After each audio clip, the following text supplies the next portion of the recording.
Our next speaker is William Drummond. My name is William Drummond, Vice Chair Conductors, Member Progressive Action in Local 100. Last night I got called, conductor got spit in the mouth. Spit in the mouth. Everybody imagine a loved one of yours being spit in the mouth. And she's not the first one. 4 conductors this month. Our president spoke about it. Been spit on this month. 4 assaulted this month. And I love this town. And I love working. I love being a conductor. And most of our memberships love their jobs and they're proud of the jobs. But this is out of hand. Use the same logic you just used with ATS. Catastrophic. All the concern that you putting into this training, which just happened, put it into your workforce. Imagine your family. Somebody's going to die. A conductor's going to die. A train operator's going to be killed. A station agent's going to be killed. A track worker, somebody's going to be killed. And what are you waiting for? You got some smart people here. Get together and find out how to protect us. I'm a conductor. I open and close doors. I make service announcements. I make sure our commuters get safely to their destinations and terminal. What are your responsibilities? Y'all have expectations of me and my colleagues. Do you have expectations of yourself?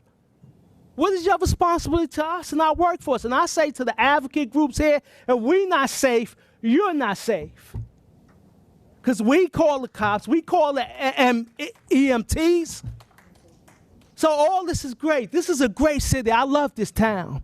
I love the MTA. It's amazing to me that this thing operates every day. And now it's just amazing to me. But you just talked about Facebook and Google and their workforce. You're nothing without your workforce. So start thinking about your workforce before someone's killed. And their blood's gonna be on your hands because I said it here. Thank you. Hi, good morning. My name is Lisa Degli, and I'm the Executive Director to the Permanent Citizens Advisory Committee to the MTA, or PCAC. The Alex Partners Transformation Plan says that the MTA can save from $370 to $530 million a year through efficiencies, headcount reduction, and streamlining. However, the 37-page report is short on details, though we understand that there are hundreds of pages of appendices that we have not seen, nor do we believe have many board members. In the interest of transparency, we formally request that you post all related documents. It's likely that the plan will be approved today, and a Chief Transformation Officer, CTO, will start very soon, with implementation to follow shortly after. But this is where things get confusing. Legislation also mandates an audit to be completed by January 2020. Following that, the MTA has 90 days to revise the plan to incorporate the review's findings. We don't understand how you can develop a plan for significant organizational changes that will affect millions of riders before this deeper review is finalized. More importantly, how can you develop such a plan without any public review? Nearly 9 million daily riders deserve a say in what could be improved and how.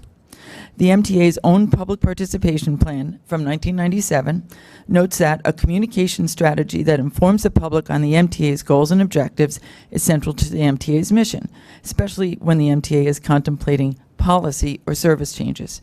In addition, the organization schedules public meetings not required by law that are important elements in the dialogue between the MTA and the public. We certainly believe that the reorganization plan rises to that level. 2 minutes at a podium or an email to an anonymous person is not public involvement, not in letter or spirit. We urge the board to include a minimum 45-day public comment period with forums to include Q&A sessions. We stand ready to support this effort. Anything less is a breach of public faith and tells the system riders that their voices do not matter. Thank you. Our next speaker is Kevin Xing, followed by Joanna Clemenco. Hello, good morning to Pat Foy and Annie Byford. I want to mention about Broad Street Stair are closed next to the New York Stock Exchange by the security fence, but it needs a free transfer for Pine Street Passageway between Wall Street on the 4 and 5 train and Broad Street on the J and C train at all times on weekdays and weekends during 24 hours, 7 days a week. Equitable Building and Chase Manhattan Plaza subway entrance will continue to open on weekdays from 7 o'clock a.m. to 6 p.m. and the other times will continue to close on evenings, nights, and weekends. Thank you and have a nice day. For the new members of the board, I'd like to introduce myself. My name is H.P. Schroer, a veteran of World War II and director of a self-funded veterans advocacy group called UMIWI. Our mission is to enable all veterans to purchase MetroCards, LIRR, and Metro-North tickets at the same price as seniors. Thanks to Pat Foy, Larry Schwartz, and Andy Byford, as well as many of your commissioners, the MTA is now supportive of giving veterans a discounted fare.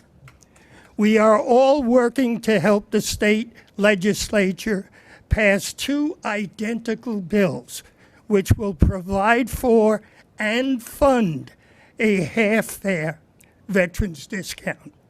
They are Assembly Bill AO 2131A and Senate Bill S 3372A.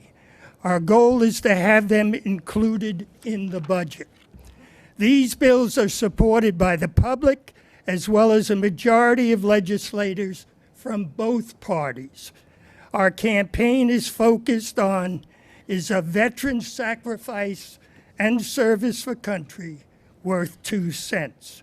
Pat has agreed if the state bills are passed and funded, the MTA will dedicate 2 cents from every fare towards a veteran's discount.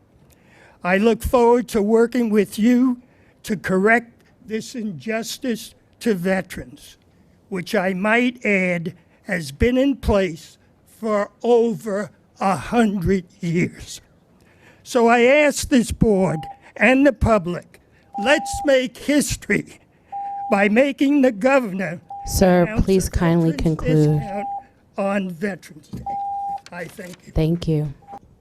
I'm Tony with the People's MTA, and I was so affected by the testimony of the woman who said she found an older writer on the floor.